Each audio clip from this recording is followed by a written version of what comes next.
What's good, YouTube? What's good, Facebook? Welcome in to those tuning in to the show once again. Last Word Productions.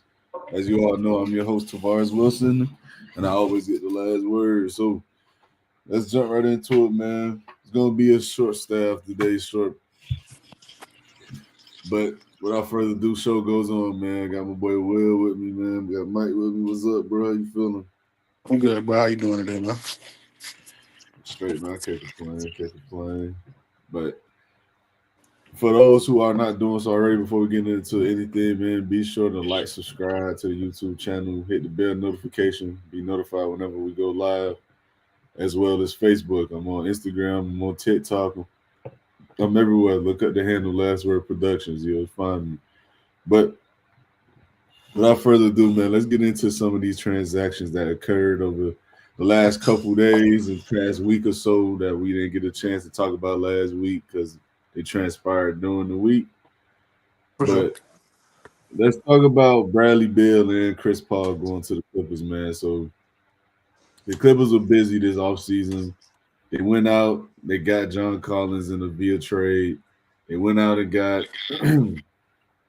excuse me. They went out and now get Bradley Beal, as well as now Chris Paul, him making his return to Los Angeles. So what are your thoughts, bro? Like what do you think about these moves for the Clippers? And do you think this increases their chances of actually contending next season? So I'm not gonna lie, the John Collins signing, I think we signing the Chris Paul. I think that's why Chris Paul goes there, right? Because it's like you recreating Live City. John Collins, we all know, jump out the gym, athletic wing, forward technically, but he really a wing. Run up and down, jump. He gonna get a lot of easy buckets playing with CP just off rip, and it take the ball out of Harden hands, having to create all the time. So I think that's smart. I was surprised Brad Beal went there though. I ain't see that coming for real. I thought Brad might go to LA or another contender.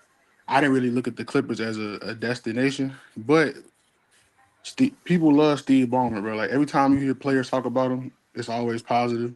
They say he really Yeah, care about his players when he check on your family, calling you during the week. And most owners not really doing that. So I think because of that and because of his personality and what he brings to the table and how serious he is about winning, I think that make players pick the Clippers sometimes even over the Lakers, which is sound crazy to say out loud, but I think if Brad can return to who he is and just hoop and ain't got to worry about fitting into a system or a big three this or none of that, and you just cut him loose again. I mean, bro was averaging 30 a game before he went to Phoenix, so it's not like he just forgot how to score the rock. I think he'll be all right. Definitely make him a contender. I don't know if it make him top four, top five, but I wouldn't want to see him in the first round playoff series. If I was a higher seed, I'll put it like that. for sure. So what do you think that does for them though? Like, does it move the needle at all? Like, are they now in contention in terms of do you think they can compete with the top four seeds in the not the East but the West now? Like, do you believe that they can go out and compete and actually beat teams like the Nuggets, like the Lakers, like the T Wolves? Like, do you think they can actually do that now? I think I don't think. Well, OKC is uphill than everybody else at this point because their roster is deep. They're young and they just keep adding pieces. They got 100,000 first round picks for the next like 4 years. So OKC aside, because we know that's a no.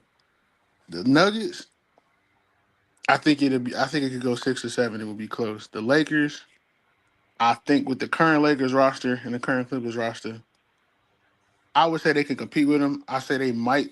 They could beat the Lakers. It would depend on what Luca and Bron do. Honestly, I think that would be the deciding factor. Like if Luca just go crazy, like we didn't see him doing the playoffs before, then I don't think there's nothing they could do about that. But if he play like he played last playoffs, then I think they get him.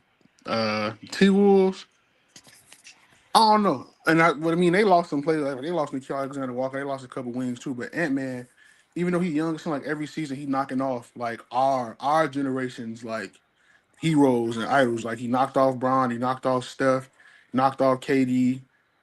He done knocked off pretty much everybody. He knocked off Luca. Luca with Braun this year. Luca got him last year going to the finals, but he got Luca back this year. So every playoff run, Ant knocking off killers. So I can't really say they could beat them, honestly. But other than that, I think everybody else they got a chance to beat them. Okay.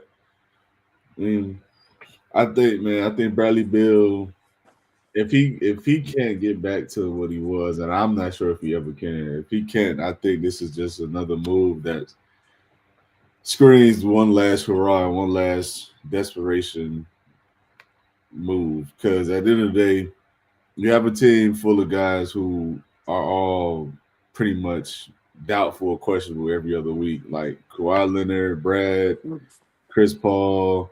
Well, Chris played all You know, 82 last year, so yeah, but the thing with the difference between last season and this season is, for one, he's older. He's not going to get any younger, and fair. two, he came off of the bench and he played lesser and lesser minutes throughout the year once they got De'Aaron Fox. Now with James Harden in the fold, he's not going to start either. But the thing is, he's now going to be asked to pretty much man the second unit. With the Spurs last season, he just was pretty much a piece that came in to give rest to guys like De'Aaron or Devin Vaser and stuff like that.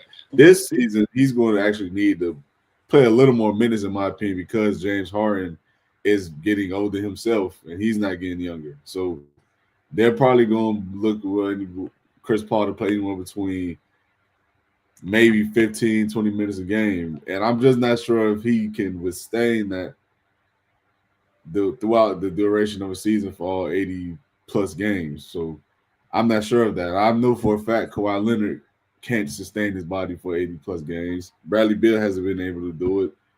John Collins has had his injury concerns throughout the last several years, or 2 years, I should say. That's true. And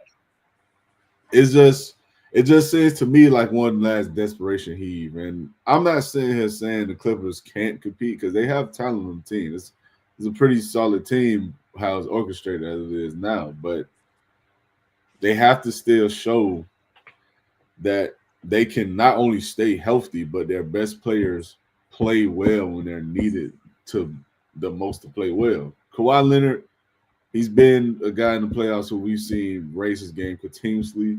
I don't doubt that for him for a second, but he has to stay healthy. He has to be on the court. James Harden has to up Yeah, and play to the standard that he has set for himself when he's had great performances and he's had one hell of a career. He's going to be a Hall of Famer one day, but will he be a champion? I don't know. And the same thing with Bradley Beal.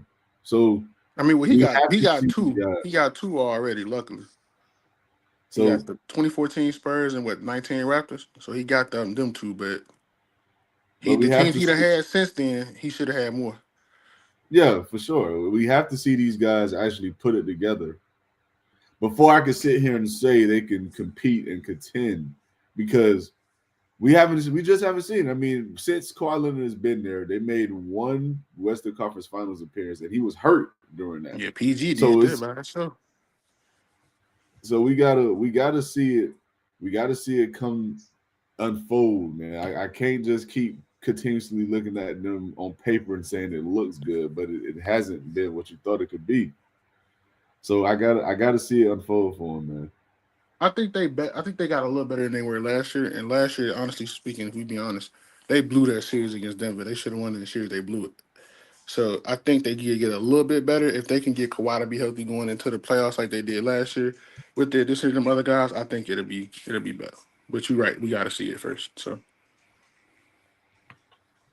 Yeah, we got to see it first. I mean, yeah, they pretty much did blow that series against the Clip. I'm not against the it Clippers, was but against bad. the Nuggets. But the Nuggets, but that's the thing. The West is improved as well. The Nuggets have gotten better.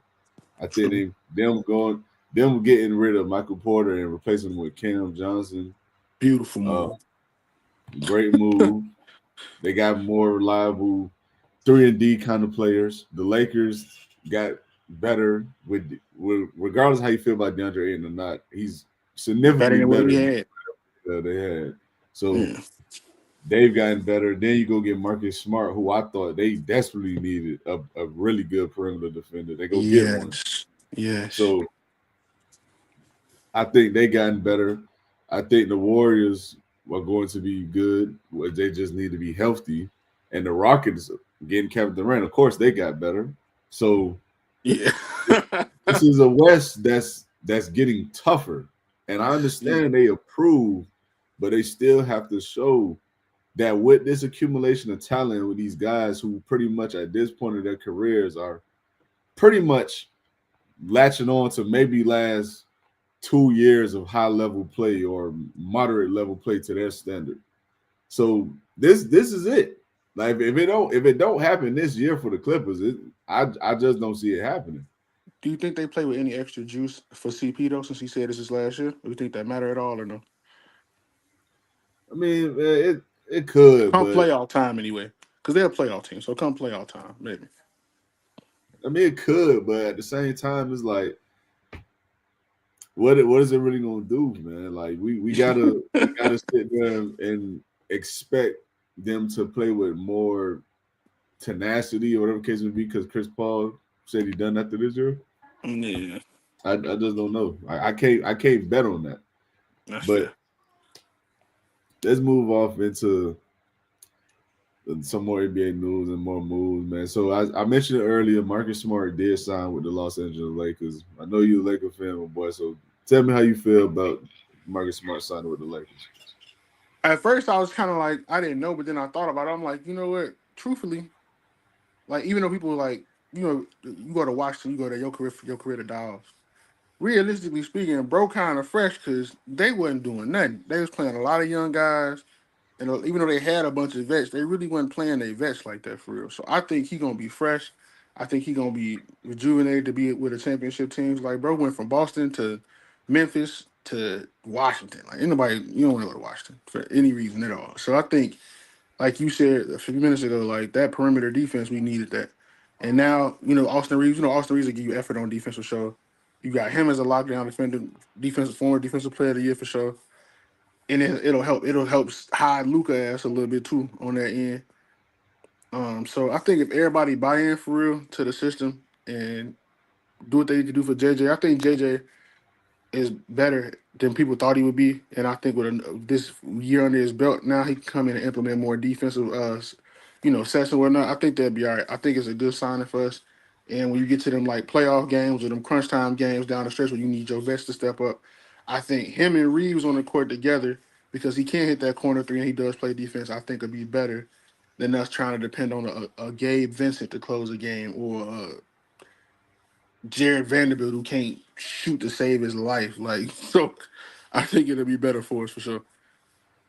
Yeah, I think for sure he's a better overall option than what Gabe Vincent and Vanderbilt both are at this point. I like Vandal game because I love high energy guys, but Yeah. in this league, you got to be able to shoot when you open. Like you just Got have to. That's got just what to. it is, and he can't. So Not even minutes from the got corner. I'll be so angry watching games, bro. Like, yeah. So minutes got cut oh, for him. It was hard for him for the last couple of years because he was dealing with his injuries and rehab and stuff. So I understand he has to get in that gym and work on it. Because if he can work on his jumper, he'll be fine. He'll earn a spot in the rotation. But it'll unlock everything. If he can hit just a corner three, bro, that'll open up our offense crazy. Because now you can't just leave him. And if you do, he gonna make you pay for it. I'm good with that. right, but he has to be able to develop that. But more specifically with Marcus Smart, though, he can knock down the shot. He can take on the best perimeter scorer on the opposite team. He can take that assignment every night. He's done it throughout his career. He's still relatively in his prime, so I'm not really worried about him losing a step per se. But even if that is the case, he's never been a guy that's been dependent on athleticism or explosiveness for his game. That's never been him. So as long as he has that same grit about him, I think he'll be fine with the Lakers. And I think it's a good move for them, man, because I think him going there, you now have the guy that you're gonna put on Steph, that you got now have the guy that you're gonna put on KD in some sets. You got the guy you're gonna throw at different multitude of scores like Anthony Edwards, SGA. Like you have that now. Right. So now you could have Luka and these dudes focus on providing the help defense when needed, and also the fact that they could now focus more of their energy and efforts on the offensive end, which they were doing primarily, but now it's even more so because you have a guy Marcus Smart he's going to want to take the number one. So it's a good move if you ask me, man. Yeah. I think he said too, like you said, Luka called him and told him like his Yeah, agent reached out. So I think that was a big part. Like the same thing you said, I feel like is what Luka was thinking. Like, all right, I know I got to give more effort, but if I got this dude next to me, it's gonna make my life a lot easier. So right. You're for right, sure, for sure. It is gonna make life easier for him and Braun. I mean, definitely, Braun was a little better defender than Luka even at this age, which but is crazy. yeah, it is crazy to say. But he still, he can't exert himself on every possession like how he once could. So Nah, he needs that as well. So I mean, it's good. It's good for them. But agreed. let's move off into some football, man. Let's talk about Honey Badger, Tyrann Mathieu, man, retiring. Man gave 12 seasons to the game. One of the best safeties of our generation. Excuse me. As many people know him for, his tenure with the Cardinals, his time with the Chiefs, and all now his later in his career, his time with New Orleans. Well, unfortunately, his career seemed to just be wasted the last couple of years he was there. But Yeah, because of them. so, what's your thoughts on him announcing his retirement, man? And when I say that, I want you to answer like, do you believe he put together a Hall of Fame career? Like, does he have a chance to be in Canton? Yeah, I think so. Mm. His versatility, bro played nickel, he played safety, he played corner, came down in the box, played linebacker. Bro played everywhere. And at 5'9", 180, 190 on a great year, you couldn't you wasn't no running him over, wasn't no, I'm gonna just throw his way and pick on. You couldn't pick on him. Mm. Bro was getting up, he was batting balls down, picking stuff off, knocking dudes out. Like I think he was a baller for sure. And he came through LSU, some might call it DBU at that time anyway when he was coming through there.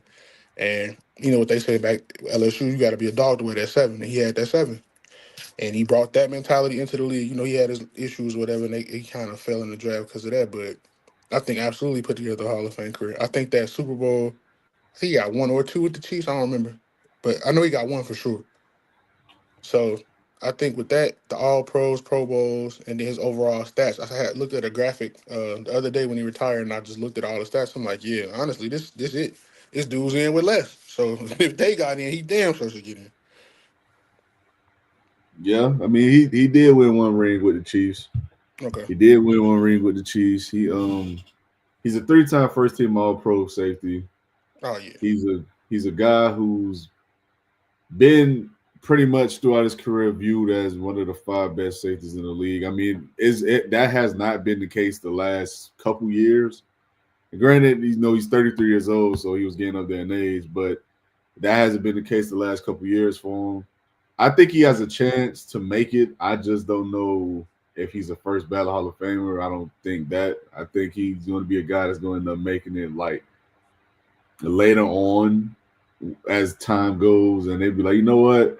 He's been waiting a minute. Let's go ahead and give him his flowers. He had a hell of a career and a hell of a run. So How many cycles you think he get through? I say three. I say three or four tops to me. But how many cycles you think he get through before he get in? I'd say I can see three. I can see three. I can see him getting through three cycles. Because the only thing about it is, man, you got so many players who are just as good, if not better, man. I mean, it's hard, dog. Like you got guys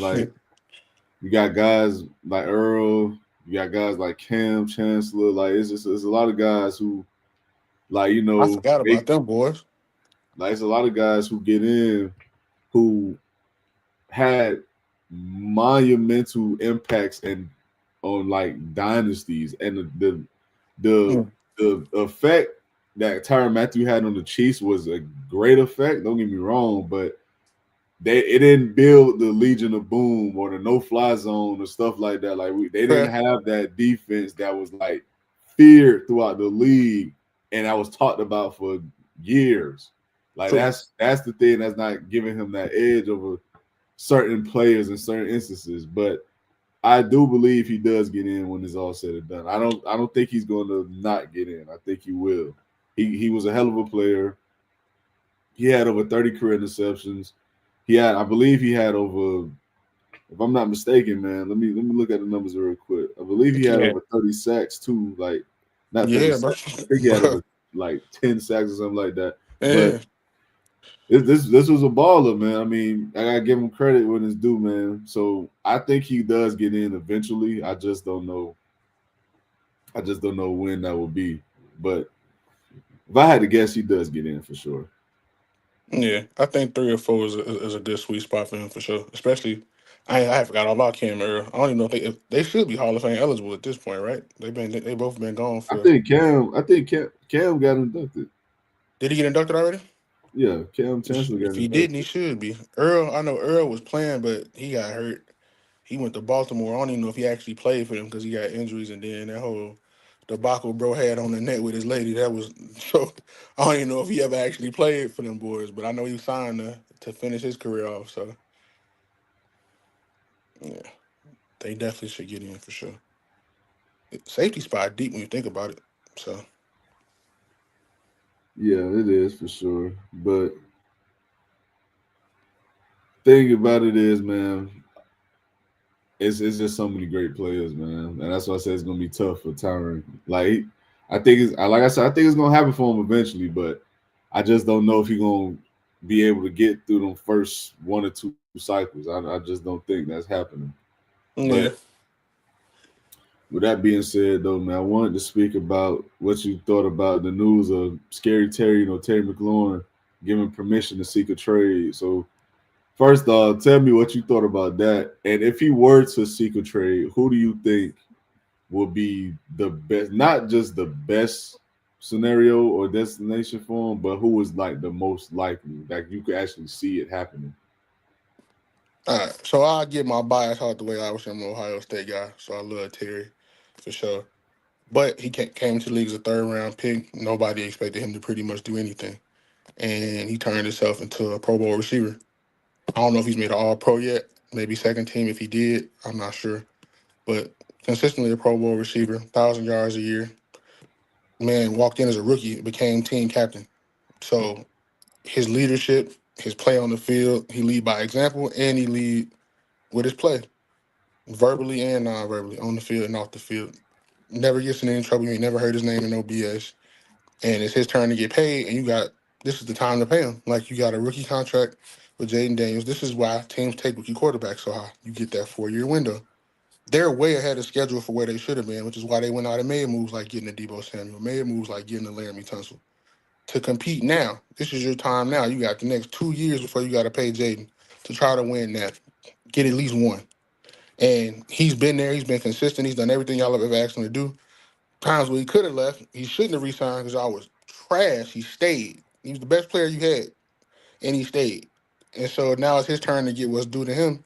And now they hesitate. No, you giving him permission to seek a trade. I think that's crazy on their part. I think that's a bad look for them as an organization, considering where they were. And I think they kind of taken for granted the success they had last year, and assuming that Jaden can just do it all. He need weapons just like every other quarterback in the league. No quarterback in the league has ever won with bums or nobody's except maybe Tom. That's it. Everybody else done had a guy or two. And so I think if you I think remove him, Tom even had guys, man. He had yeah, I mean, Robert Tom Tunyon. eventually got guys, but like he had like Deontay Branch was cool, but he ain't no like you know what I'm saying. Like he had guys that was consistent, but it wasn't like the top level guys. He eventually got them the Gronks, the Aaron Hernandez, the Randy the 1 year, stuff like that. But at first, he was throwing the okay dudes. You know what I'm saying? But I think if he does leave, um, a few spots that would be good for him would be Baltimore for sure. I think Lamar need a true like #1 receiver. Zay cool, but he's 5'9". Like it's just what it is. It is what it is.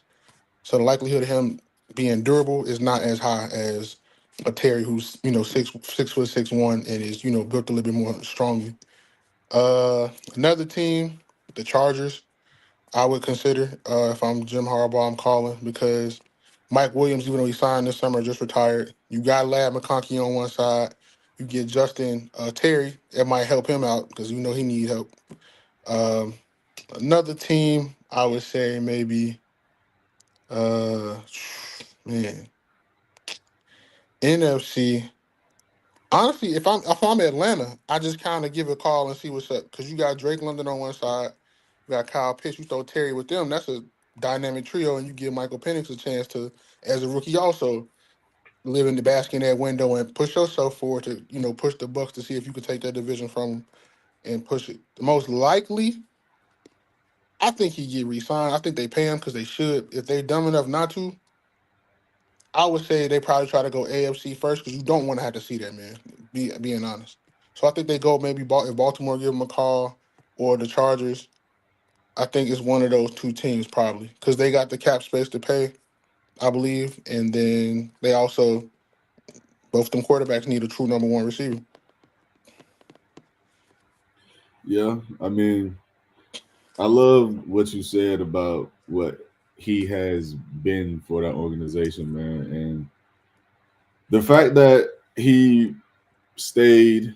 Yeah, he gave him a little contract dispute and he held out for the first contract as well. But that's what comes with the game, man. That's how these things work. Like Yeah, everyone has their business tactics and negotiation methods. Like that's just what it is. So I don't think there's any ill will there because of what transpired in the past. right. But he's come to work. He kept his head down. He's performed. He's played well. Has he always performed at a level of like I need to be the one of the highest paid receivers in the league? No, but at the same time, when you needed him to make plays, once you did get your guy, he was making plays. He this is a guy who seen a lot of bad times with Washington, and he stayed through it all. He performed well. He performed great sometimes, and then sometimes he didn't perform so well. But hey, that's what came with the game. That's what he signed for. That's what he knew what he was in for. And now that you actually have something now that can actually move somewhere or like go somewhere just deeper than just you feel me, just a first round exit or not making the playoffs as it was for them. Now you actually want to be hesitant to pay the guy. That it don't make sense. It defeats the whole purpose of going out to get Debo Samuel. It defeats the whole purpose of getting Lermy Thompson, Yeah, going to see how much left for tread Von Miller got left on the tires. Like it doesn't make sense because now you're closing your window, your chances just that much more. Because listen, let's just call a spade a spade. Like the Eagles are still, to me, in my opinion, the best team in the league, hands down. Like, or just on paper, you right. you got to see that team twice a year already. So Off that's the rip. that's on you to sit here and not do what you can to bring back pieces that are proven commodities when you have the means to do so. So if they don't do it, however, there are two teams that instantly come to mind for me when I think who can make this move. The Ravens, I can see them making that move because I've always said this throughout Lamar's career. I mean, he's never had a true one, and I just feel like that's just a disservice the Ravens have done onto him. But I don't think the Ravens are in play for Terry because they simply put that organization has never prioritized top receivers. That it's just never been. Like I've never Definitely don't the pay only him. You time ain't they've wrong. ever had the only time they've ever had a top receiver at any point was maybe when they got the last years of Steve Smith, but that was really about it. And Damn, you're right. I can't really think of anyone else. But the two And they getting the last franchises of I D think Hop of, right now, so you're right. They always get the last of somebody. yeah, exactly. But I think the two organizations that come to mind are two that have actually shown the wherewithal to actually want their young gunslingers to get better weapons. And that's the Patriots and the Panthers for me. I think the Ooh. Patriots they wanted to go get Chris Godwin. Chris Godwin didn't want to leave the Buccaneers. That's why he returned to the Bucks. Hmm. And they ultimately tried to make a move for Cooper Cup. They just got outbidded for him. So Yeah, he went back home to Washington, Seattle. yeah, exactly. So it's not necessarily that they're not trying to make the moves. They haven't been lucky. Yeah. But if Terry McLaurin's on the line and now you could pair him with Stephon Diggs and you get, you got Ooh.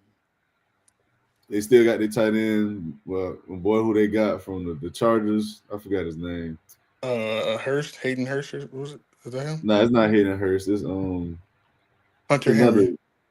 Yeah, there we go. There we go. Hunter Henry. You got you got the dude Booty who they drafted last season as a rookie. You got Polk who they have hoping to be better. So you got young talent, and you're With gonna have Polk two right to the veterans. slot. You got two veterans who are proven commodities in this league if they were to add them. So your receiver room a And you whole got a lot. dynamic run game too to help the quarterback out. That'd be nasty. Him and Diggs together. I ain't think about that. Yeah, then with the Carolina Panthers, I mean, I know they just want to add more weapons around Bryce Young. He showed a lot that last month and a half or so of the season. He So saved his job. yeah, for sure. Like for sure. There's no doubt about that. But I think them drafting McMillan and them going out to get Scary Terry to pair with him, I think will show that they're actually serious about moving forward with the guy. They know they still have Chuba Hubbard. They're still improving the offensive line slightly, I should say, excuse me. So those are two teams I can see actually being played for Scary Terry if he were to really get moved on from. Now I agree with you. I think the most realistic thing he does is ultimately resigns. I think that's what will happen. But if it were to happen, those are two teams I think he could be in a run for. I But think the yes, Panthers is interesting, but I also think because they got Xavier Leggett also and drafted McMillan, I think they're gonna run with them three, like him, Bryson. You know what I'm saying? There's a young trio, but that would be interesting though. I never thought about the boys. so we got Stiz. What's up, bro? You feel What's going on, man? Y'all all right? Yes, sir. How you doing, my boy? Thanks, bro. Can't complain. Yes, sir. No, we over here just talking about Scary Terry, man. Giving permission to seek a trade. Wanted, you have any thoughts on that, and who you think, if he were to be moved, who you think he could end up playing for? To be completely honest, bro, I don't know. Are we looking at him being the highest paid or amongst the highest paid? He won't be the highest paid. He realistically, he's going into contracts knowing he wants to be the highest paid. He knows he's not getting more money than Jamar Chase. He knows that. He can sit there and argue that all he wants. The players do this as negotiation tactics. They just want something similar, and that's fine. I think it's the guaranteed money with football too, because the contracts ain't fully guaranteed. That's the problem. So is he getting? What we talking about? Is he getting 28 a year? No, I think he's 30 to. I think he's 30 to 30. I would give him 35. Jamar's at 40, 40 or 45 or something like that. So I would put Terry in the top 10 to 15 range. So I would give him second tier money. So I would say 35 is what I would come to the table with. It's got to be, to be completely honest, bro. I don't know. It would have to be a Super Bowl contender who's missing that piece to pay him that much per year, bro. Because obviously he's a great receiver, but I don't think he goes to a team and he moves the needle from, oh, we could be in the conference championship to, oh, now we're damn near guaranteed Super Bowl. I don't think any one receiver does that, honestly, outside of the top two guys. But I mean, facts, bro. So let me say this. So let me rephrase what I'm saying, I guess. No, okay. So I said it right, and I get what you're saying. So, but he's to me, he's a complimentary piece. He's not just what you're saying, bro. He's not a Jamar Chase. He's not a. I want to go bigger than what we have in the league today, bro. He's not a Randy Moss or a T.O. in his prime type shit. He's not damn good receiver, but I don't think he can be your primary. I don't think he can be the primary factor in an offense, and that was what gets them to the Super Bowl. No, I think that's fair. I think that's a valid critique, especially being the fact that he hasn't shown that until Jaden Daniels has came in town. So that's just what it is. But at the same time, it's like it's not necessarily just about what he can be for you or what he is. It's more so about the market, and the market is just the market. Like guys are getting paid money that they probably don't really deserve, but that's just what it is now because that's what the market dictates. So it's not exactly. So it's not really about what he is or what we believe he can add to us. It's about, do you want the player? Is he better than what you have? And are you going to pay him? I mean, if those three things say yes, then yeah, you're going to pay 33, 35 million. You're going to do it. Because that's what it is for some teams. I mean, potentially, but I can easily see a team saying to themselves, yes, this is fair value because of what the market demands, but also saying to themselves, we're not going to try it on a receiver, right? We'll spread that money around to other positions, maybe go get a lineman and a backup running back, or a slot receiver and a tight end, or whatever else. I can see them trying to spread that around versus trying to pay him. So you are 1,000% correct on saying, yeah, it's not so much, he's asking for too much. And because if we being completely honest, if the highest paid is 45, right, and we are saying that you are a top 10 wide receiver and you taking 10 million less, bro, that's beyond fair market value, right? You know what I'm saying? So that's a steal if we're being completely honest, but I just don't see a team gambling like that, bro. I don't even want to call it a gamble. Yeah, I don't see a team saying today, like, oh, okay, well, we're going to pay him the 35 versus saying, let's see where else we can put this 35 for it to make more sense. Yeah. But I think there are teams that will take that chance, though. I think it's at least 4 teams, bro, that will pop out. At least minimum. When you look at them, and when you look like the Panthers, for example, I mean, they just gave J.C. Horn $100 million, man. I mean, and he's been hurt pretty much his entire career. And don't get me wrong, I was shocked by that. I ain't gonna lie. And don't get me wrong, JC can play when he's on the field. He can play, but he's just not on the field. So yeah, right. Them giving him $25 million annually was kind of crazy to me. I think they did that though because they figured if he played good and we put him on his 5th year option, it's gonna hit us over the head for more. So I might as well just pay him now. I think they took that approach with him. Maybe so. Because if he ball and the marketing already went up 2 more times, Sauce just got paid. Sauce said I think 30 a year maybe now. So you'd had to pay JC after this year about 32, 33. I'd rather give you 25. Go on, take this 25, bro. I can see, but I can genuinely see. Okay, so let me see. Depending on how they round out the preseason, right? What health looks like come preseason, I could see KC, Baltimore, or Buffalo being interested. I could see all 3 teams being interested, depending on, like I say, what other pieces are we needing? Who got injured? Who are we not even looking to be here next year? You know what I'm saying? Regardless whether we win Super Bowl or not, who's up to pay, for us to have to pay next? All that good shit. I could see them evaluating their situation and saying, you know what? This ain't bad. I think you put him with Pat. That's a problem, bro. Yeah, I'm about to say the Chiefs are realistic though, because they always get somebody, bro. Like they finesse their funds, bro. They always got money right when they need it. George Karlaftis a big contract too, but I mean, and they got to sign him early. Like I don't know why teams keep waiting to pay these dudes, bro. Like the market's not going down, bro. You're gonna end up overpaying for an average player, or you could pay him now and get a steal and save $10 million. He end up being an all-pro the following year. Now you done saved yourself $10 million. Like I don't know what they be doing, bro. I think there's an ownership thing, but I think it's more so a flex of power. We'll go ahead and give you 7 or 8 million more next year, but we just gonna show you like, nah, you're gonna go out there and risk injury for us because we want you to. Yeah, and I think that's crazy because at the end of the day, you end up paying more. Like, yeah, it's only 7, 8, but nah, it ain't only. I'm getting more guaranteed money too, though, because I come off a first team All Pro. You was gonna give me 50 guaranteed. I might need 70 now. Back. So yeah, I'm about to say that's just what happened with the damn Bengals with Jamar Chase, man. Like you had to pay him, and you could have got T out the way 2 years ago. Could have got Jamar out the way 2 years ago. When you paid Joe, you could have paid them and got it done right then and there. They was extension eligible at that time. You could have got them all done right then. They'd have been 2-3 years into their new deals by now. Man just won a Triple Crown last year. You'd have been paying them $32 million instead of the 40-something you paying them now. Like, but I ain't gonna lie, he was good. I thought they were gonna have to. I thought they was gonna have to guarantee $200 million to keep that man. Bro, you see that Minnesota took care of Justin right away. You expensive eligible, let's get that done today. They didn't waste no time. Why wait? You know the man, he a dog. He came in the game killing. What you waiting on?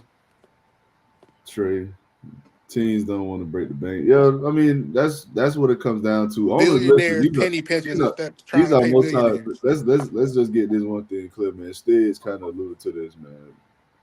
It's a flex of power, but ultimately these dudes are cheap, man. Like they're multi-billionaires and they're trying to, penny pinch.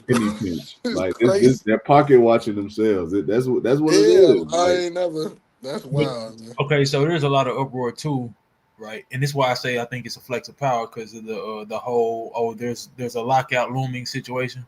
So I like to say I think it's more so to say if we don't show the players like we have the muscle, they're gonna come in and ask for every fucking thing. And if I'm not mistaken, the cap's supposed to go up until 2027, maybe 2028, right? Yeah, for the next it goes up in 2027. Yeah, it went up this year and it goes up. It went up. I'm about to say it goes up the next 2 years, but I'm saying it's been going up every year since just the year before COVID. Yeah, it takes a bump. It takes a bump every year. Okay, good. Yeah, so like I say, I just to be completely honest, I think that's what it has to be because just what you said, bro. Like, they got Justin Jefferson out of the way, but everybody besides him, I don't think anybody's been paid prior to. Everybody was paid either right at or after. They almost effed up and didn't get Joe his bread. I'm like, bro, what y'all ain't had a quarterback in like a decade, bro. Carson Palmer is not coming back, bro. It's over. But I'm gonna say this too, though. I'm really trying to think.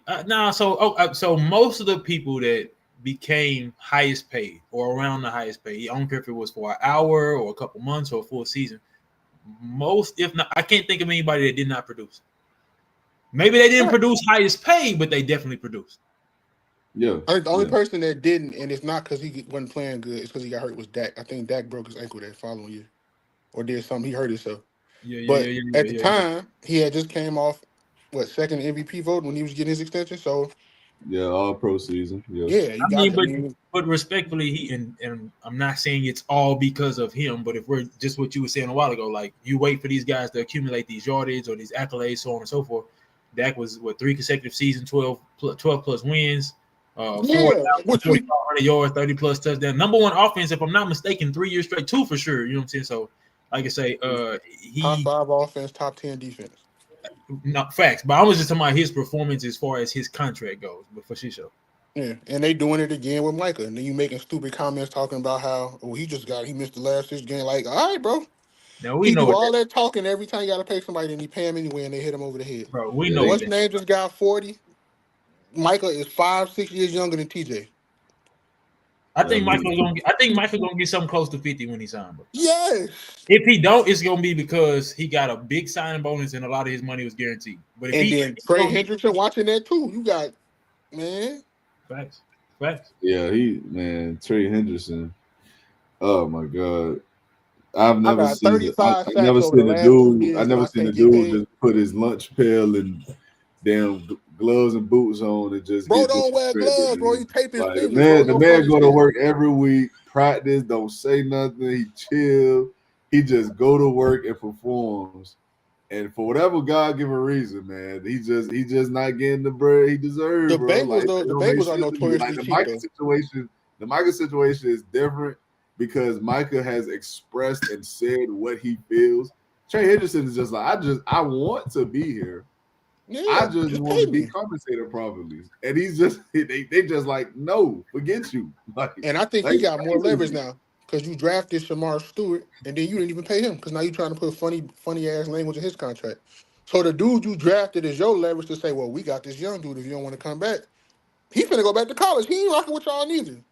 So you gonna mess around and let Micah get paid before me, and then we gonna be looking at a 50 ball. I ain't gonna lie to you though. This Micah's last contract in Dallas. I agree. Well, for multiple reasons. Number one, he's already said multiple interviews that he has a time limit in his head that he's gonna play and then he's done, regardless whether he's won a ring or not. Yeah. And me, I believe that he's gonna play 10 years. I think he's gonna play right at 10, and regardless and stop.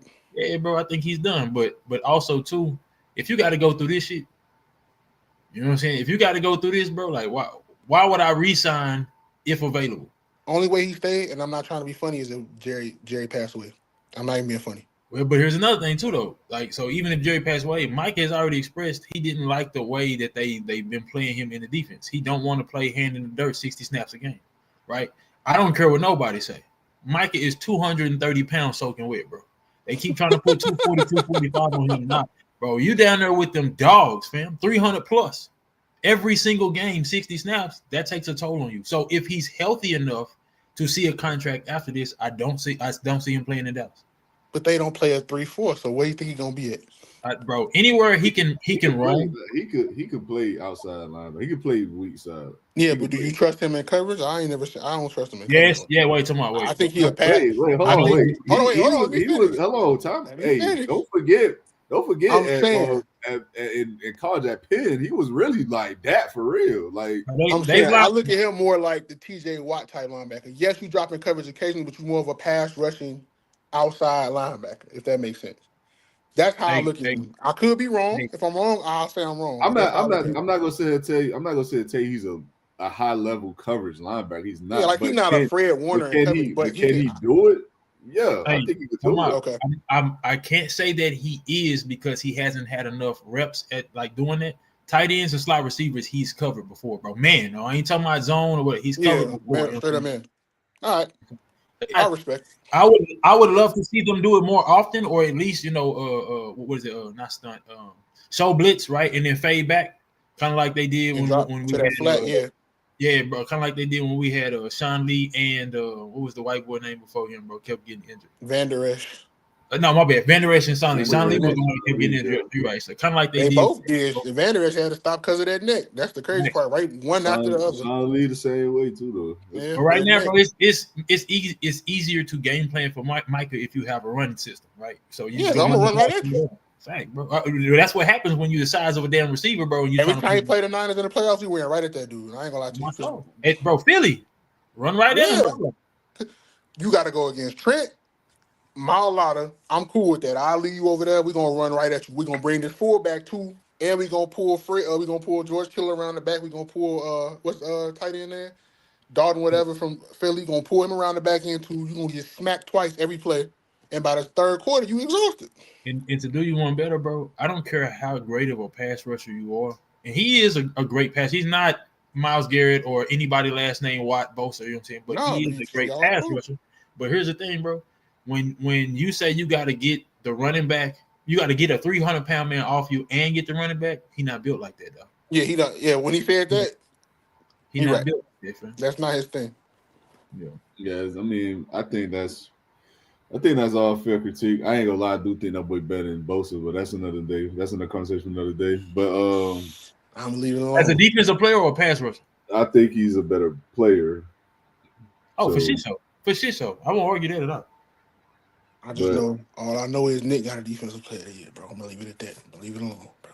I mean, he can have that game. I mean, hey, multiple first team all just like Michael got. I know. Hey, listen. I never thought TJ was better than Myles Garrett, to be honest with you. He won them before. I agree. You don't think TJ is better than Myles? Nah. Hell no. No. Really? Nah, Myles is better than TJ. The only thing TJ does to me better than Myles is he can drop back in coverage better. I think that's about it. Like, I think he forces more turnovers too, though, bro. The thing is, though, here's the reason why he forces more turnovers. For one, he plays on a defense that is more fundamentally sound from the scheme they run. He's not just asked to go be dominant. They set him up in matchups and put him in predicaments with Highsmith and with Cam Hayward and these other guys to put him in solo situations where he can beat tackles just by his lonesome. Myles Garrett goes into the game. They say, okay, you line up where you want to go and you figure it out.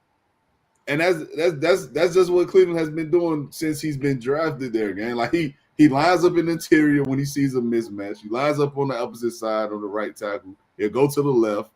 And then to top that all off, if you need him to play your elite run defense, he can give you that too. And I don't know if I've ever seen TJ Watt be an elite run defender. Like he You don't sets think the you seen him be an elite run stuffer, Joe? Nah, not like nah. I ain't gonna hold you. He sets the edge. He sets the edge It's well. tough. This is a tough conversation. He sets the edge extremely well. He does. But in terms of me, can I put TJ Watt on you feel me? Can I put him between the center and the guard, line him up in the interior and say, okay, get me a stop on 31. Let's see what happens. Do I think he can do that for me? Nah, I don't. But can Myles Garrett do it? Well, also got to look at TJ Watt got the same body style as Micah. He's just longer. So he's the outside backer that's a pass rusher. Yeah, and that's cool. Myles I'm not denying that. Fucking, but Myles Garrett is a truck. freak of nature on the football field. No, he's definitely a freak of nature. He's a fucking 18-wheeler.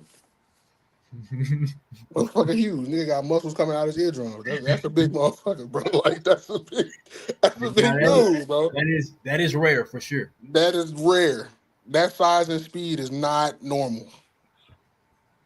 Bro, they say he weighed 285? Yes, bro. Yeah, he's 285. He looked 285. He's baked up in pickup games and shit. He looked heavier, fam. I ain't gonna lie to you. Bro, I'm about to say he looked damn near 300. Like the man jumping out the gym. You just don't want to have to block that nigga, bro. That's not a good day for you. But that's the thing, though. It's like when you put all that together, some niggas see him twice a season. He's bro. one of the most fundamentally sound pass rushers in the league. His technique is so he's the best defensive player in the league right now, currently. You said what? He's the best defensive player in the league right now, for sure. I mean, he's been there for like 3 years. Well, he's been there for 3 years. He's been there for 3 years. I just had the numbers for the third year, but the last two for sure, I'll give you the last. When did AD retire? 3 years ago. It was 3? Damn. Nah, it couldn't have been 3, fam. They won. It won in 21. He came back for one more year in 22. So he has 3. It'll be damn. That's crazy, dog. Man, he's still the same damn size. That's another scary. Bro, he ain't but 34, fam. Like so. Yeah, he retired at 31. He was like, I'm good. He gave niggas. It wasn't even 10. He didn't even do 10, bro. I think he did 8. Did he get 10? He gave him 9 seasons. He gave 9. He didn't even come back for the 10th year for the pension. He didn't even care, bro. He said I'm good. Man, listen, man. When you Aaron Donald, man, you don't need to come back. Your career already cemented. Them Aaron Donald, JJ Watt conversations used to be interesting. Man, hey, listen. Speaking of Aaron Donald and JJ Watt, like who y'all think was better? Like who y'all got? So I've been a JJ Watt guy, bro, and my argument is that's a 300-pound motherfucker. Yes, that big motherfucker he was dropping in coverage. He was destroying your game plan, like your whole game. That Texans team was ass, and people were still struggling to score because he was wrecking your entire game plan. And this nigga was scoring touchdowns on the other end of the field. Now, granted, that's not Aaron Donald's fault, but I'm just saying, I'm taking points away, and I'm giving you points on the other end. I'm dropping in coverage. I'm picking shit off. He the one got niggas batting balls down. You wasn't no bullet passes over the middle. He's knocking them out the air. You're not getting no passes over the middle in any range. He moved around, like you said with Myles Garrett. He'll play nose. He'll play in. He'll play the 4 technique. He'll play the 5. Split back to the end. Stunt, dropping coverage, picking shit off, scoring touchdowns on defense and offense. I always said, JJ, Aaron Donald's resume is more dominant, especially with the Super Bowl ring.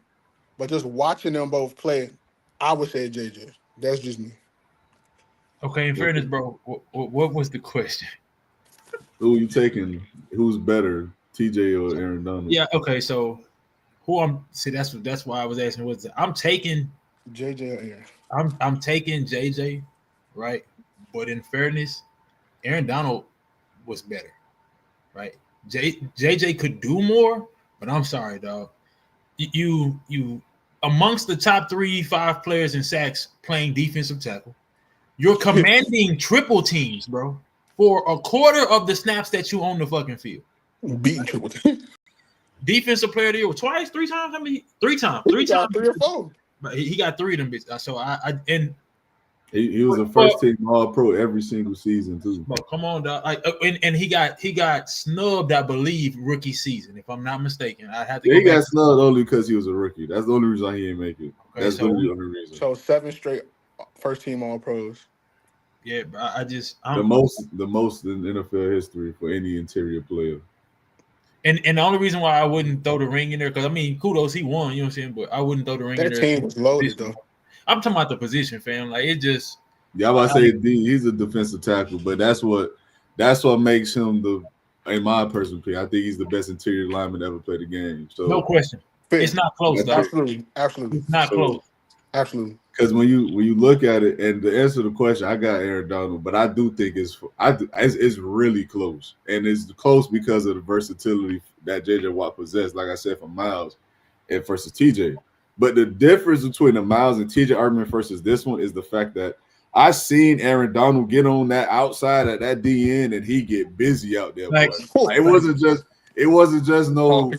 I'm lining out up here just for the sake to be out here. Like he looks. Nah, he really beating tackles off. That was him taking the break, fam. They put him on the outside just to get a break, just to get a little breather, and he still gets it. And then it was like what Stiggs was saying, man. Like you're getting double team and triple team amongst at percentages of snaps we've never seen, and he still will finish seasons with 15 plus sacks. And this is a guy who was at one point the best run stopper in the league as well. And on top of all of that, gang, like we're talking about a dude who came into the league with a team with the Rams that was a 7, maybe 8 win team, and he still every single day, every single week showed up and didn't miss a day of work. Like with him dealing with every inopportune thing he had to deal with, the team being bad, getting double to triple team every week, him knowing that he's going to be the one they focus on, because at that point the Rams didn't have nothing but him and Mark Barron in his later years, and stuff like that. Or you got John Jenkins when he was there, whatever the case may be. He got drafted that last year they played in St. Louis, right? You said what? He got drafted that last year they played in St. Louis, right? I think it was 2 years. Okay. I think. But yeah, he was drafted right before they went to LA. But yeah, man, this is a guy who just through and through was everything you wanted from a defensive player specifically. Like he gave you the grit, the hard work, dedication to the game, commitment to the craft, and he just simply went out there and showed it every week. So it's, again, when we're talking both of them at their very best, it's close as hell. But I gotta go Aaron Donald, because I just realized, because he only started 12 games. He played 16. He only started 12 games rookie season. Still had 9 sacks, bro. And then shout out to JJ Watt though, because he got robbed of an MVP, because the year it was Aaron Rodgers, JJ Watt came second in votes, and then Tony Romo. They was all three. Yes. And the fact that Tony Romo was top 3 is crazy. Nah, that year he earned it. Now top 3? Yeah, no, for sure. No, that year it was not a beautiful year for football, bro. So JJ should have definitely got it. Aaron Rodgers would have been all right with 3 MVPs instead of 4 for sure. That's a fact. But JJ definitely earned it, because just what you were saying. Bro, I think he had. I know for sure he had 3 or 4 TD passes like caught as a tight end. He had an interception returned as a TD. He had a fumble returned as a TD. Yeah, he had the most batted passes that year too. Amongst the league in sacks, the top of the league in sacks, all that shit. So yeah, bro. I think if there was ever going to be a time that they was going to give it to a defensive player again, don't get me wrong, Aaron Rodgers put up crazy numbers again that season, like he did, every season prior to that and a couple seasons after that. But if they was going to give it to a defensive player, bro, that was one of their opportunities for sure. So we talking about a 44 and 8 interception season with 4,600 yards, man. I mean, hey, man, it's tough. It's tough to talk. Respect, bro. So and that's been my beef with some of these awards, because like, damn, what do a motherfucker got to do to win it then? You know what I'm saying? Like, I get it. If me and a quarterback, as a defensive player, me and a quarterback, like we both break a record or we both put up insane stats, I know it's gonna go to the quarterback. But what are you really saying to defenders? What are you really saying to anybody that's really not a quarterback? We know the MVP is a quarterback award, bro. The last time a player not quarterback won it, I can't even tell you. Was it Sean Alexander? Adrian Peterson. Right. What was that, 08? 2012? Yeah, it was 08. Was it 08? I think it was 12. It was 12. It was 12. So we're going on 14 years. We just had a running back go for 2K. Only 5 people ever And done then that. what really won him the award wasn't the numbers though; it was the story. Like he came off the season prior, he tore his ACL and MCL in the Came same back 6 leg. months later, right? So I gotta die, come back and do something unbelievable to win and not be yeah, quarterback. that's really what it was for real. Like it's the crazy, story bro. won him the MVP. Facts.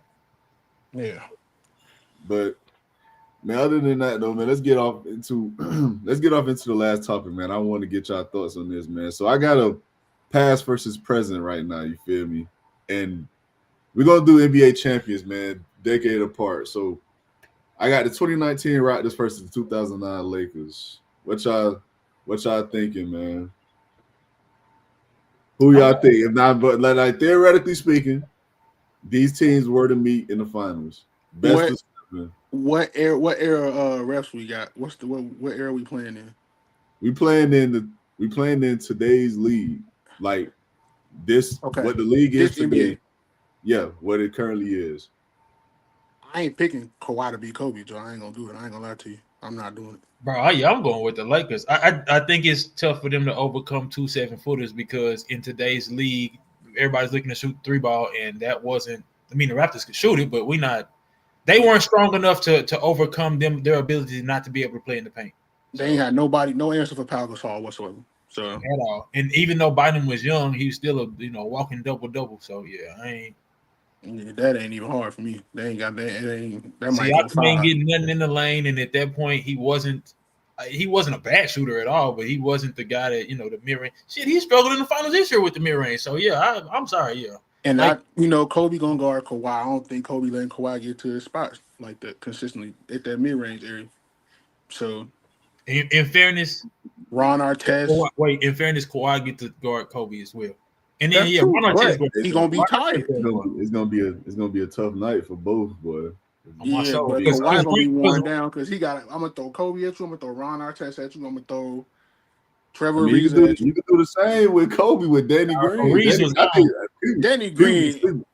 People be sleeping on Danny Green, man. Danny Green was a hell of a Danny Green trying to guard Kobe. I think Kobe cool with that. He'll smile at that. That's cool. I mean, listen, he might win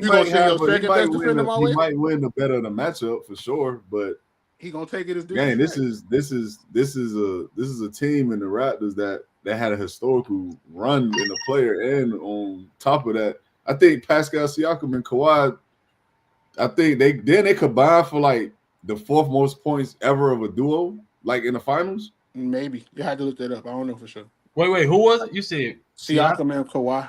Siakam and Kawhi, they combined for like the 4th or 5th most points of a duo. In the NBA finals. Ain't no way Shaq and Kobe played together, bro. But, the 4th most, bro, potentially. But I ain't gonna lie. I remember seeing something like that. It was top 5 or top 10. No, it was who is the like top that. 5 though? I know D Wade and Bron up there one of them years. Shaq and Kobe got to be at least 2, up there. Minimum 2, bro. If they're not number 1, did J-Dub and Shea get in that this year? I think so. I think they did because they mentioned it during the finals. So that might be the 5 right there. But Shaq and Kobe was one of them. If we're gonna be completely honest, the reason why I'm going Lakers is because we are Klay Thompson, DeMarcus Cousins, and Kevin Durant injuries.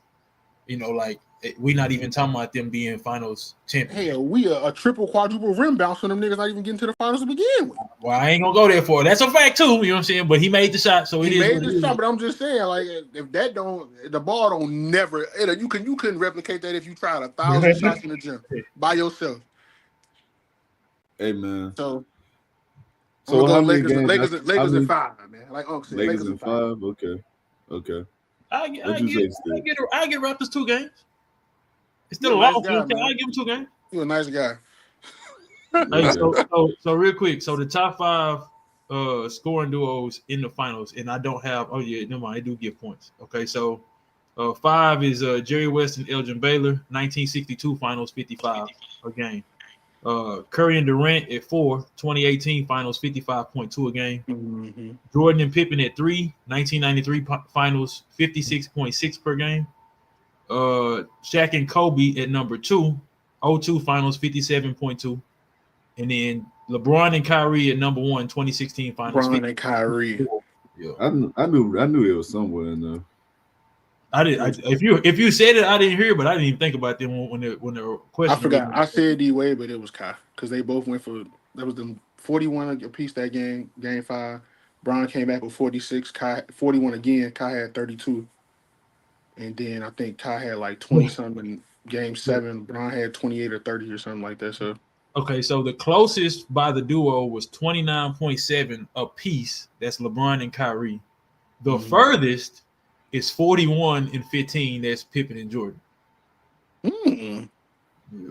I didn't realize Pippen would score that low, bro. If the duo would have put 15? up like 15. Well, Jordan chucking, he ain't passing, he ain't getting that motherfucker. He throwing that bitch up. That's a fuck going off, to the dog. rim.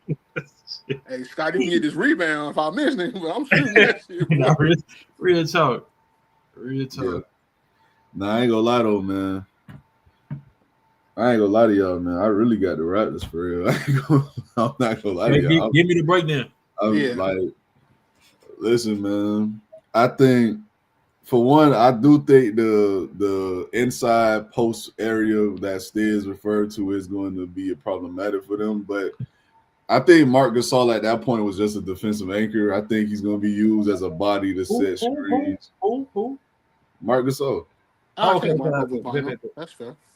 I think Marc Gasol at that point was just used as some like a body of defensive anchor. He wasn't the scorer he once was. He developed a little better of a jumper, but no one is worried about Marc Gasol shooting that motherfucker. Let's just be honest. But he was someone that set screens, timing screens, rolled well, defended the rim well when they needed him. He played good minutes for him. The thing that's like makes this separate for me is like I don't like Andrew Bynum and Trevor Ariza are cool, but I'm not sure if I'm betting on them to just consistently just give you what you need to beat the Raptors, bro. Like Ariza was gone, wasn't he? That was Artest, wasn't it? Nah, it was Trevor Ariza. It was. No, they wasn't there at the same time. They got Ariza left for them to pick up Artest. But okay, go ahead, bro. Okay. Yeah, so I'm not hinging my bets on Trevor Ariza to consistently outplay someone like even Fred VanVleet at that point coming off the bench. And I'm not saying Trevor Ariza isn't good or he didn't play well, but if you're asking him to help defend Kawhi for the next 7 games, and on top of that, he's got to see guys like Kawhi, like Pascal, this length and athleticism defending him possibly. It's gonna be some long nights. And then Kobe, God rest his soul. But we all know who Kobe was as a player. This is a dude who gonna put up 24 to get 24. So I mean, we gotta take into the factor like how well are they going to play against a team? And granted, Stiz is absolutely right. If the Warriors are healthy, we're not talking about the Raptors in this conversation, and that's fair. The Warriors healthy with this team, we're not talking about any other damn team beating them. If we're being honest, like. That's a fact. So it's like I can't really give them that. I'm not really moved by that because like if they ran into the 2009 Lakers fully healthy, they beating the brakes off them too. So I can't really say nothing about that. But when I look across the board and I look at the matchups, I look at D Fish, Kyle Lowry. I mean that's a wash if anything. Okay, good. So then you got Danny Green, you got Kobe of course. You got Kawhi of course.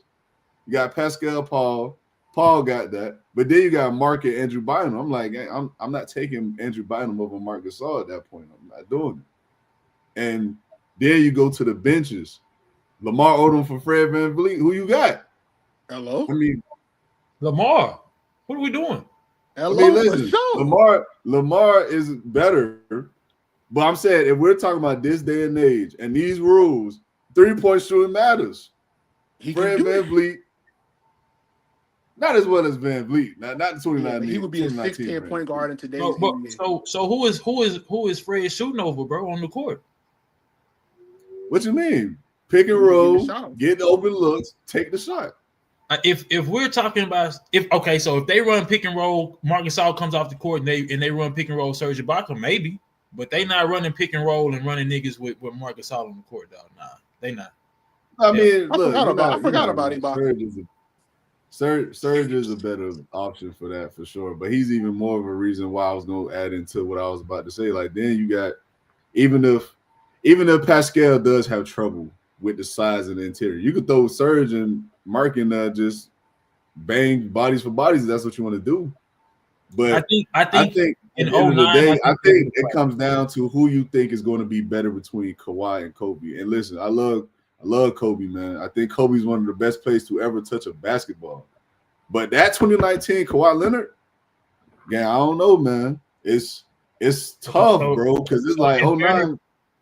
In fairness, I'm gonna factor in a couple things, right? We have been here before, right? Phil Jackson, adjustments. So I get what you're saying as far as like, yeah, Kawhi would have been more efficient. You know what I'm saying? Like, but if it's coming down to Pascal, Serge, Van Fleet, Danny Green, players like that stepping up to take on what Paul Gasol was doing, then yeah, I'm not. After you explain it, I'm giving them a better chance than what I was originally. But that's in fairness too. I also said I'm giving them 2 games. So yeah, you said 2, I said 1. So I can't see 1. I think that I can't see 1 game for sure. I'm not even mad if somebody said go 7, but I think that Lakers team was able to go 3 straight for a reason. And we talking about 2. They went 3 straight with a very young, undeveloped center in what's your boy name? Bynum. Yeah. So, but I think I think what keeps the Raptors in the series is the bench, though, is the depth. Because after Lamar Odom and was Shannon Brown there for that 09? Yeah, Shannon got a chip, so he was there. Okay, all right. So after that, we talking about it was Luke Walton, Sasha Vujacic. I had to see the rosters on paper for sure, but the Raptors stay in the series for sure because of their depth, no question. The Raptors stay in the series, and then you have a historic run by your best player, who at this time many was arguing was the best in the league. So, I mean, hey man, I'm just saying, like, if it came down to it, you like. So they winning in how much then, T? I think it goes 7 regardless. I just think if it comes down to, listen, you gotta get a stop and you gotta make a shot. Who you hinge your bets on? And it's like Kobe or Kawhi? Game, man. I'm like, listen, I love Kobe, man, but I can't lie about who Kobe was, bro. I can't do it, bro. I can't lie about who he was as the player he was. I can't do it. And listen, it's no disrespect, gang. He's one of the 10 to 15 best players to ever play the game, however you want to rank him. He definitely top 10 for sure. But at the end of the day, bro, I seen Kobe shoot the Lakers out of a lot of games and a lot of games with potential winning situations. I done seen it, bro. That 2019 Kawhi, dog, that version of him was the best version we've ever seen of Kawhi. Defensively, offensively, a playmaker, leaders. Like the only reason why they never even had a chance to go back was simply because he left. He just went somewhere else. Like they could have regrouped. They could have went and got more pieces. He just left. So another just hypothetical, just to throw in there. You think if Bron stay in the East, do you think that they still get there to the final? And he still, I mean, if Bron stay in the East instead of going to the Lakers in 2019, you think the Raptors still get to the final? I'm not gonna lie, man. You basically replacing DeMar DeRozan with Kawhi Leonard, man. I mean, it's tough, but I think the Cavs will still win.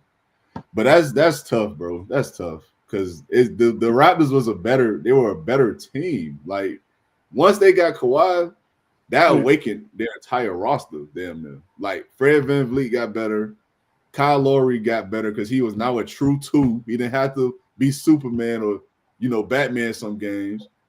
And then on top of that, Serge wanted to come and play with them because of Kawhi. Well, not come play with them specifically, but you had guys who wanted to come play with Kawhi Leonard because they seen the vision. You feel me? And then on top of them also getting that, you had Nick Nurse, who pretty much emerged on the scene as a young upcoming coach, who at the time was viewed as a top 3 coach. So it's not that I think the series could go either way. But like I said, if it came down to am I taking the historical run of a player, or am I taking Kobe at 09 where he was a great player? Don't get me wrong, but we talking about 8 for 24 games. MVP year? You said what? Wasn't that his MVP year? Nah. He won MVP like I think the year before. I thought that was LeBron. Oh wait, wasn't LeBron? Wait, Nash was what? 06, 07? Yeah. And then Nash Kobe? was I think 06. I think He Kobe won back won to it back. the year before. Then Kobe won it the year before. Nash won 2 in a row. Kobe got it 07, 08. I know Nash got 2, then Kobe got Okay, his. I'm about to say he ain't winning it. I could have saw he won the MVP award the year before. That's what I thought it was 09, but all right. So if not, then I'm wrong. But like we talking about 8 for 24 shooting nights, shooting splits. We talking about 0 for 8 from behind the 3. Like listen, like Kobe, damn good play, great player, one of the best to ever do it. I can't stress that enough. But bro, we're talking about we going into this series by these rules. I don't know, bro. I gotta go with Kawhi, man. I'm definitely giving them a better chance because of what you said for sure. Yeah, I'll give them more respect because of what you said for sure. But kind of recapping that, they played similar to the Pacers from this year or OKC from this year. Like they played team ball too, though. So that's why I said like if they're going into their bench and if they're rolling, yeah, they definitely have a fucking chance for sure. Yeah, I like it, man. I like it for him. But that'll be it for the show, man. Appreciate y'all boys tuning in and jumping on once again, man. If y'all not doing so already, for those tuning in to the pod right now, be sure to hit like, subscribe on the YouTube channel, hit the bell notification, be notified whenever we do go live. And that'll be all for me, man. Y'all boys got anything y'all want to add before we head out? I appreciate you for that edit, bro. Like that shit was fire as fuck. Yeah, that shit was tough for sure. I like that. You got all the key points. You got some of the rebuttals, all the good shit. And I don't think the context was lost. You know what I'm saying? And got the shock on my face when he said that shit too. But yeah, for sure. I got another edit dropping tomorrow. It's gonna be with the Steph winning the ring without Draymond edit. So y'all boys just stay tuned. Oh yeah, that's gonna be tough. That's a bit, and you know what? We gotta run that whole conversation back, bro. So, yeah, we do. Yeah, we can run that back. We can make that a topic next week, I guess. That's a bit. Sure. All right, y'all boys easy. All right, now.